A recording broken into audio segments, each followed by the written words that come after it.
Hey guys, what's up? It's Nick with Program Practical. Hitting you up with the end of day 2. It is, Tuesday.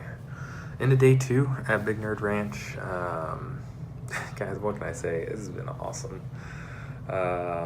So I'm going to skip all the, amenities, stuff like that, because, we've already talked about that. I'm just going to kind of go into what we've done today, stuff like that. It was a pretty big day. So we did... So yesterday we did like custom transitions, stuff that I'm frankly spacing on right now. I am so tired. And I was fine until I got up into my room and I was like, as soon as I got in here, I got exhausted. So yeah, today we did a couple of things. So first off, we did stuff with core image and actually like playing around with filters, face detection, blur, stuff like that. Kind of built out a really good app. Again, what I love about Big Nerd Ranch, again, is that they teach best practices. So we're actually building really dry code, and that's been awesome. And then we got into unit test, which is awesome too. We also talked a little bit about UI tests, integration tests, stuff like that, how to do smoke testing, but really focused on unit testing because while integration testing is important, you need unit tests in your applications. So we went over that really well, kind of discussed just the different things about that. Did a app that I can't really show because it's just unit test. I mean, it's not really much to show. But how to like fake network calls, stuff like that. How to do asynchronous testing, which is a really cool something I've been wanting to learn how to do. That's actually really awesome. Let's see. So we did the unit test. I'm trying to think. There was something about the unit test, but I'll come back to it if I remember. So then we got, so the cool thing with core image is, you'll see my tweet about, so, oh man, so the UX testing, so we were talking about best practices, stuff like that, and it's something that I've never heard said, but I feel like people need to take more note of, especially when they're in like TDD or test-driven development, is you want dry code but damp test. And something I've never really had, I've never heard, but there's a problem with making your test dry, right? Reusability is not what you want in your test. You want each test to be independent and run as expected, be changeable without breaking a whole other line of test. And I just love that. And it's not like, again, damp. It's such a good word for it, right? It's not, you don't want it to be wet or sopping. It's just damp. You might have like some shared code, like you have to for this class, we might have some setup code that all the classes are going to use. Okay, we're going to reuse that code. But just the setup code, not the implementation, not the properties, stuff like that. I don't know. It was a really cool saying. Probably, if you follow me on Twitter, you'll already have seen it. So I'll end up tweeting it out there. But yeah, I really love that. So core image, was really cool about that is the other thing I really love about Big Nerd Ranch, and this goes with all their books, because they really dive deep into the so at the end of each chapter in a book by Big Nerd Ranch, they normally do a few challenges, and they also do kind of like a deep dive into a subject, usually something about what you're covering. So we got into filters and how those work and how it works with the GPU, and it actually gets into kernel language, particular core image kernel language, and they linked to a bunch of documents, some videos that I'm actually going to be watching when I get done with this video from WWDC 2014 that talks about the kernel language, and just it's awesome. In fact, what I've been working on all night, I stopped so I can shoot this video, is writing my own filter using a CI kernel file. It's not going great so far, and mostly because of the documentation, because of the level that it's at, is all Objective-C still, and I'm writing a Swift implementation. So I've been playing around, or fighting, it's more proper, just because I'm being stubborn. I'm just like, no, I'm going to do this in Swift, not Objective-C. Though if I did an Objective-C, I would have been done probably an hour ago. But yeah, and then we got into threading, and the app we did was Core Image. We then started threading that app, and I'll show that to you. And we did just like the dispatch queue. Tomorrow we're getting into Grand Central Dispatch, as well as, which I'm super excited about, OAuth 2 network authentication. Something I'm hoping to get up on GitHub, and I'll probably do a video on it, or a little video series. I don't like series because of the commitment.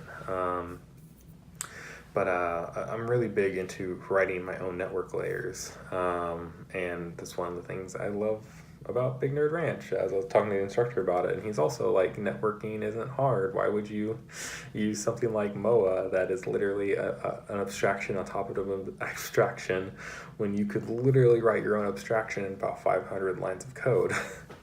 And I totally agree. But one of the things I haven't done with the network libraries I've done is an OAuth 2 kind of thing. So, I'm excited. I mean, I've done OAuth code before, just not in Swift, and I'm still new to like the networking code.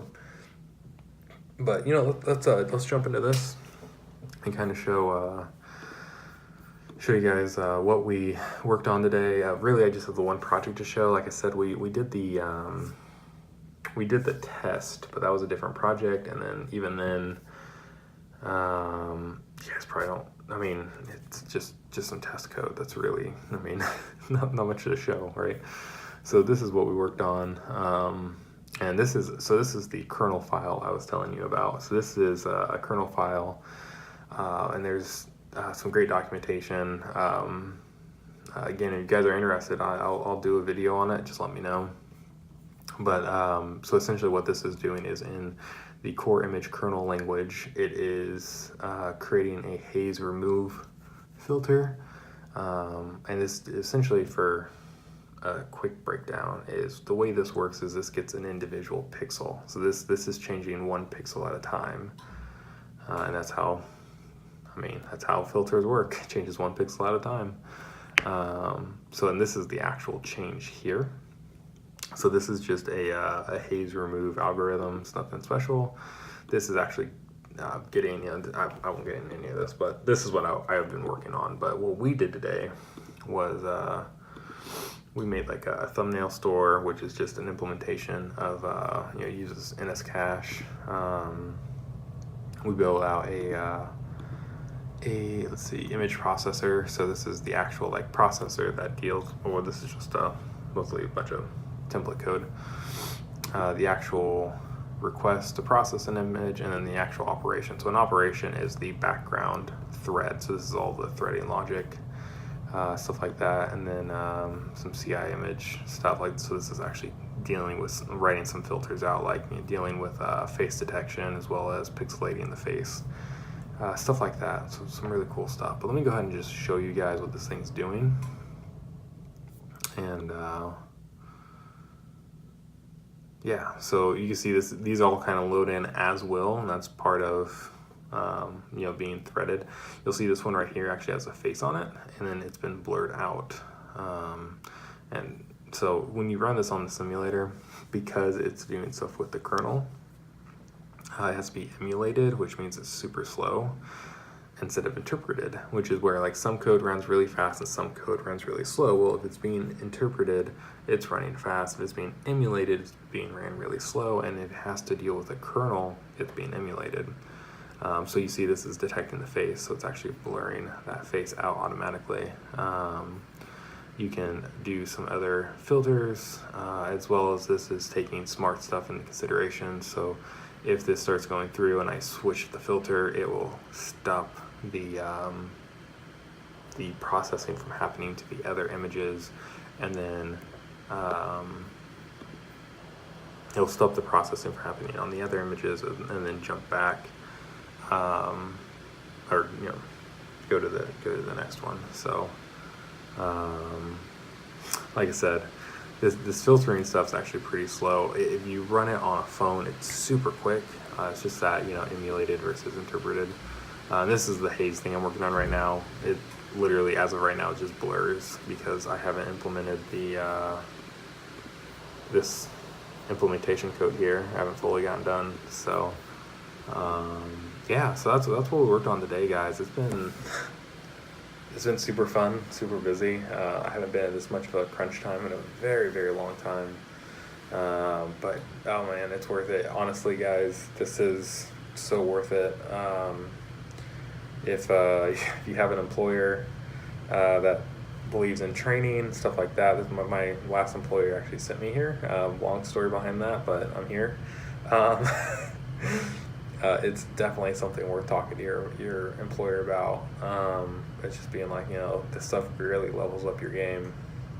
It's really impressive, as well as just, again, the depth of knowledge. We go on walks and get into these technical discussions on the walks, and you really dive into a bunch of different things. So like we have our syllabus, which is impressive. Get on Big Nerd Ranch's website and download the syllabus to see what you learn while you're here. But even then, in the open lab at night, which is kind of like a study hall session, like tonight they did this massive thing in auto layouts, which is really cool. And if you struggle with auto layouts, that would have been super helpful to hear. So definitely worth it, honestly, dude. This place gets 2 thumbs up by me. But yeah, guys, I'm gonna jump off here because I have a couple of WWDC videos to watch, and I got to get in bed. So thanks for watching, guys. I'll catch you next time.